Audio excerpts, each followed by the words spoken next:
I want to start a show with a clip. I saw this clip circulating. This is a clip, and we're going to be talking about COVID.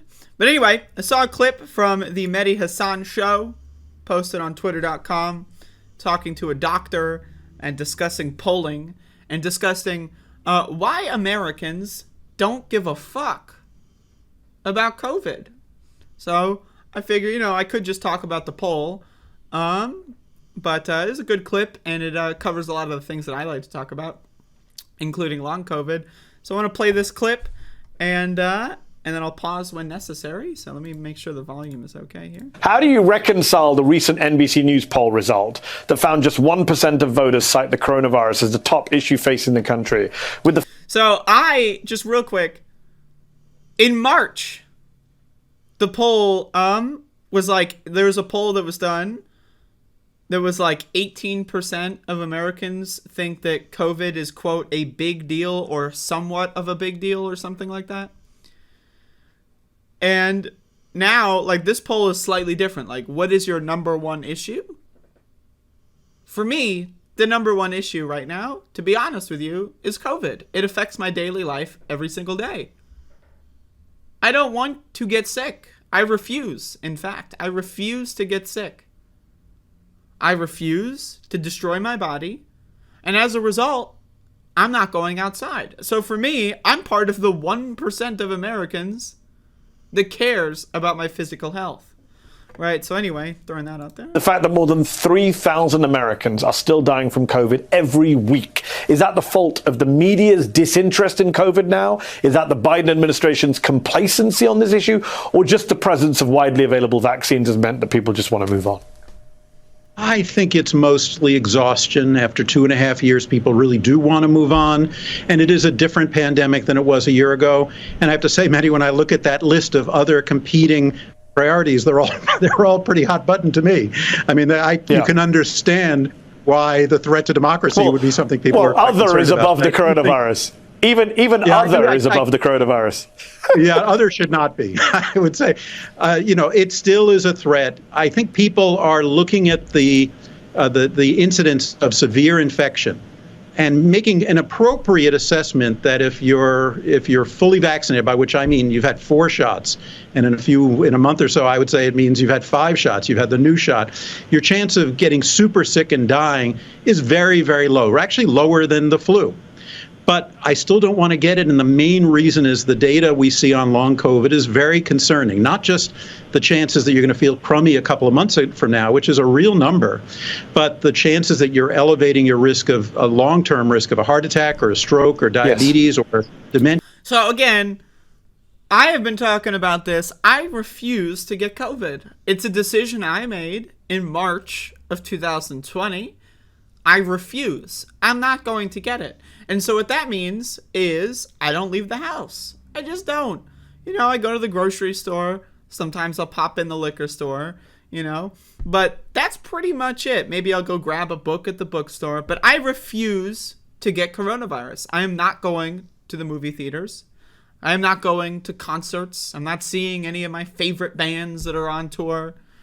Right? Why? Because I refuse to debilitate myself for the rest of my life. I actually value my health. And so this is something that, again, media doesn't talk about. So this is why I wanted to play this clip, because the Mehdi Hassan show is on MSNBC, I believe. So this is a rare moment where the media is mentioning that long COVID exists. It's a thing that is real, right? Again, if the calculation is, I don't want to get sick for a couple days or a week or a month, even then I don't want to get sick for a couple days or a week or a month. Right? But we've seen studies that suggest around 30 to 40% of people that get COVID develop some term or some form of long COVID. Something in their body does not fully recover for at least. Now, again, it's possible maybe 5 years. We've only been dealing with this COVID-19 outbreak for almost 3 years now. So it's possible that all the long COVID sufferers will be fully back to normal in in another year or two, and whatever. You get sick, you got 5 years of your life just chopped off of being horrible, right? Maybe that would change calculations. But as far as I'm concerned, a 30 or 40% chance that I'm going to get fucked up in some way for the rest of my life? I don't think so. Those are very real. And so I think our desire to be over it and the fact that the acute threat is less than it used to be is causing people to minimize the threat. I think the threat is real and people should take it seriously. So anyway, I wanted to play that clip too, because also in this clip, Mehdi Hassan asks Bob Watcher, who I'm not too familiar with, but I've seen them on a couple things, about like who's to blame for this. Is it the media? Is it the Biden administration? I mean, it's all of the above. I don't know why this idea of singular blame is a thing, right? The Biden administration declared victory on COVID 38,000 times. They declared victory on COVID 19 trillion times. I want to show another thing too. Real quick. From the governor of New York, where the coronavirus pandemic originated. So this is what the governor of New York is posting. Starting today, masks will be optional in some places where they had previously been required, including on mass transit. So let me get this straight. Winter. And now again, this is New York. This isn't fucking South Carolina. Winter is going to be here in a month, maybe two. And now is the time that you choose to launch this campaign. Winter is literally happening in a month or two. And now you don't wait until fucking, I don't know, February to launch this campaign. March, when we're entering the spring zone or whatever. You wait until just before winter. Masks are encouraged, but optional. Let's respect each other's choices. Masks are encouraged, but optional. And then they show these stupid fucking cartoons. Yes, yes. With the nose poker. That's not... Like, people wonder... Like, Americans are fucking stupid. They can't think for themselves. They're sheep. They're drones. We know that. But when the governor is telling you that having your nose poking out of the mask is acceptable... Now, again... Having the mask on your nose but your mouth is you do you, so they're making a little bit of a joke about it. But in the eyes of the governor of New York, of a mask being worn properly is just as good as having your nose poking out. That's not true. Like, this is genocidal maniac shit. This is some maniacal fucking, like I don't know, like falling in the footsteps of Adolf Hitler shit. Again, in New York, where the pandemic was basically originating from, right? Not to say that, it originated from Europe, of course, for America. But anyway, like, New York was hit the hardest, the soonest, right? And got fucked up the most throughout the entirety. And now the governor is saying, let your nose hang out. It's all good. So as far as who I'm going to blame the genocidal fucking maniacs in the government. I'm going to blame the genocidal fucking maniacs at the CDC. I'm going to blame the genocidal fucking maniacs in the media. Anyone and everyone that minimizes COVID. There are at least a 9/11 in this country once a week. A 9/11 once a week. Like, motherfucker, I was like 5 years old when 9/11 happened. Like, I'm not really quite aware of a pre-9/11 world, right? But I can tell you, when I was young, motherfuckers would not shut the fuck up about 9/11. I remember every year in school, here's a moment of silence for 9/11, a moment of silence. Oh, we're going to stand there with our hearts on our chest. A moment of silence for 9/11. And now we have a 9/11 every week. And people are like, it's no big deal. Oh, whatever. Oh, let your nose hang out. Oh, whatever. Get fucking sick. Who cares?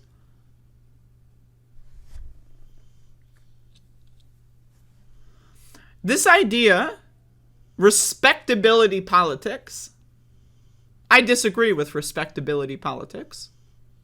If someone wants to kill disabled people, if someone's political ideology is centered around the death and murder of disabled people or people that are less fortunate than them, I don't respect them. I don't respect racists. I don't respect transphobes. I don't respect homophobes. I don't respect people that don't respect disabled people. I don't respect any of these people. I'm sorry. This idea that you are going to convince me to respect people that don't wash their hands and handle my food, I disagree. I disagree. Respectability doesn't fucking work. I would like to cite the intolerance paradox, right?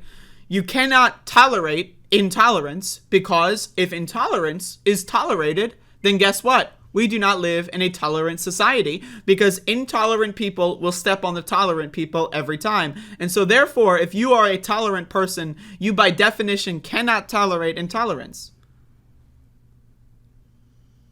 If someone does a mask, we're not talking about lockdowns, although we should be doing a lockdown.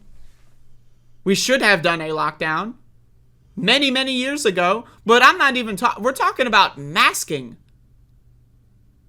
A basic fucking health choice to help others. We're not talking about severe changes to lifestyle. We're not talking about shutting down businesses again, though we should be, but we're not.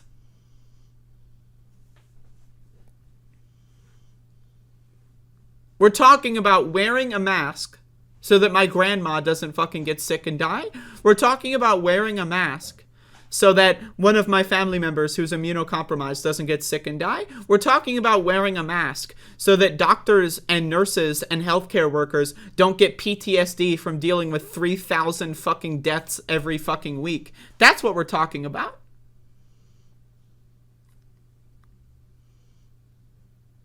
And only 1% of Americans give a fuck? That's crazy shit. That's crazy shit. So again, it's the intersection of the government run by genocidal maniacs. Kathy Hochul, a genocidal freak, essentially a neo-Nazi eugenicist. Again, we are all being forced, without our consent, to participate in medical experiments against our will that hurt us. That's what this is. Right? Right? Again, 30 to 40% of people that get COVID will develop some form of debilitating long-term illness. Now, again, the CDC goes out there and say, don't worry, everyone. Only people with comorbidities are getting super sick from COVID-19. In a country where 93% of Americans have a form of metabolic syndrome, which is a comorbidity, which means their body does not process things properly, very slowly, right? It leads to insulin resistance, diabetes, and death, right? 93% of this country, right? 70% of this country is overweight. 45% of this country is obese. So, oh, don't worry, everybody. Only the people with comorbidities are dying? Where 93% of people in this country have comorbidities. What? What? Again, we are all being experimented on without our consent, even going as far as to defy our consent. I do not consent to this. In fact, I consent to the exact opposite. I am vehemently against being experimented on by my government. And yet, the neo-Nazi eugenicists in the US government, and in this instance, the New York government, as well as most governors, I would be willing to bet that all 50 governors are genocidal neo-Nazi eugenicists at this point. Right?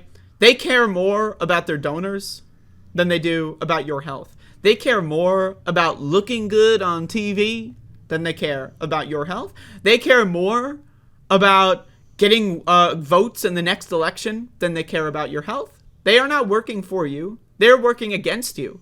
Every single member of Congress is working against you.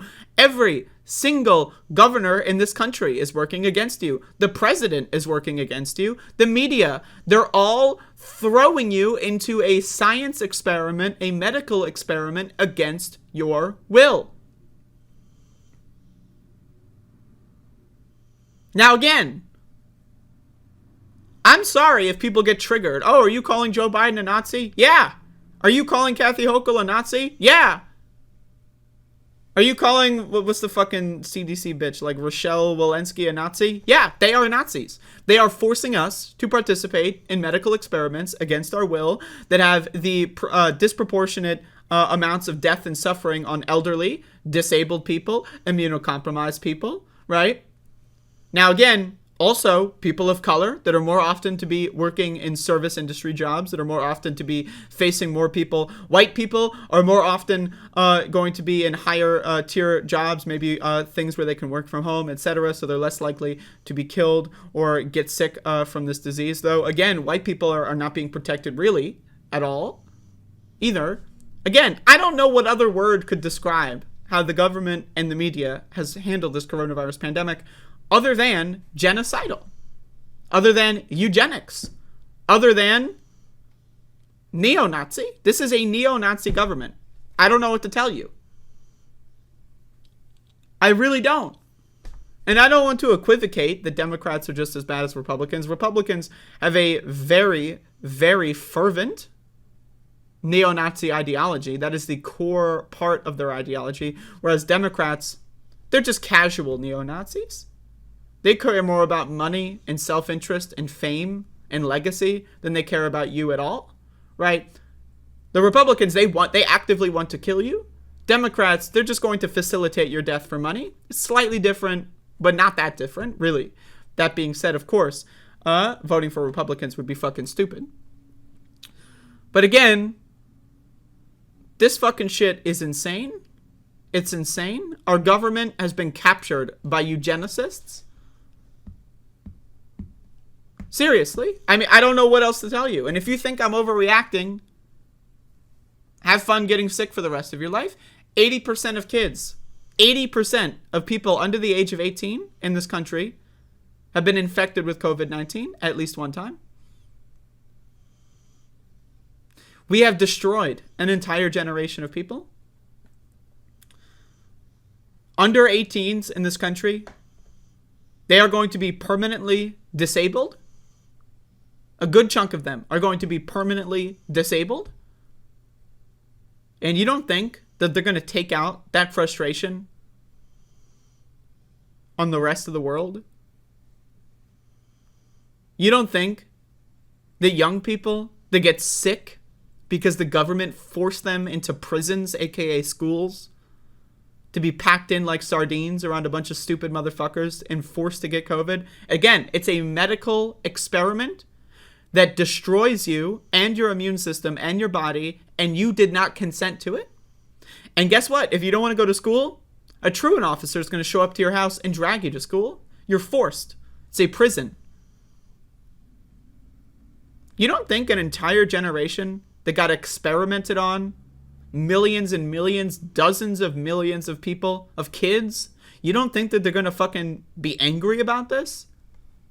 You don't think they're going to be pissed the fuck off? Because I am a little nervous. I'm not going to lie. But anyway, just had to talk about that one.